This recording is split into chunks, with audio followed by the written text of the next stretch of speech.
मेरे भाइयों, ये जो हमारे बदन में गिल्टियां बनती हैं, सबसे पहले उस सबब को दूर करो जिसकी वजह से गिल्टियां बनती हैं। और गिल्टियां बनती हैं मेरे भाइयों खून के गाढ़ा होने के पीछे, और उसके लिए मैंने आपको 5 चीजें बताई हैं। मिट्टी के बर्तन लाओ, सरसों के तेल में खाना पकाओ, चीनी की जगह गुड़, पत्थर वाला नमक, इससे गिल्टियां रुक जाएंगी। और जो पहले से बनी हुई हैं उसके लिए बेहतरीन 4 दवाइयां इस्तेमाल करो।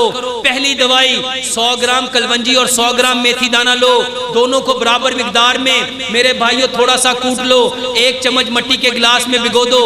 ये कलवंजी और मेथी दाना 100 बीमारियों से ज्यादा का इलाज है, क्योंकि प्यारे पैगंबर जनाबे मोहम्मद सल्लल्लाहु अलैहि वसल्लम ने फरमाया इस काले दाने में मौत के अलावा हर बीमारी की शिफा है। और अल्हम्दुलिल्लाह ये मैं अपने हर मरीज को देता हूँ। मेरे भाइयों, ये जो गिल्टियाँ हैं इसका बेहतरीन इलाज है कलवंजी और मेथी दाने का पानी पियो।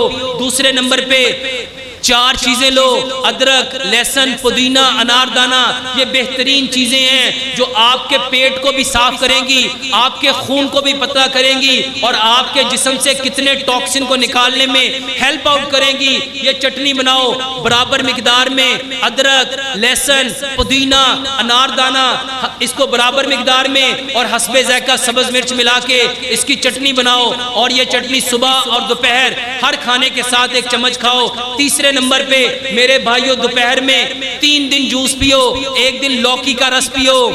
और इस नियत से पीना है कि प्यारे पैगंबर जनाबे मोहम्मद सल्लल्लाहु अलैहि वसल्लम की पसंदीदा सब्जी कौन सी थी?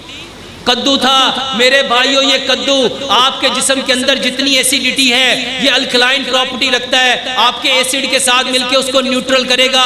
1 दिन लौकी का रस पियो, 1 दिन खीरा और पाइनएप्पल का रस पियो, 1 दिन सेब और चकंदर का रस पियो।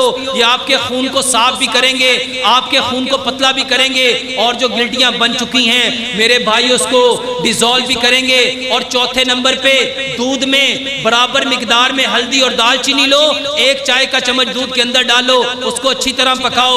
1 गिलास जब पौना रह जाए उसको उतारो, उसमें शहद या गुड़ मिलाओ, रात सोने से पहले वो पियो।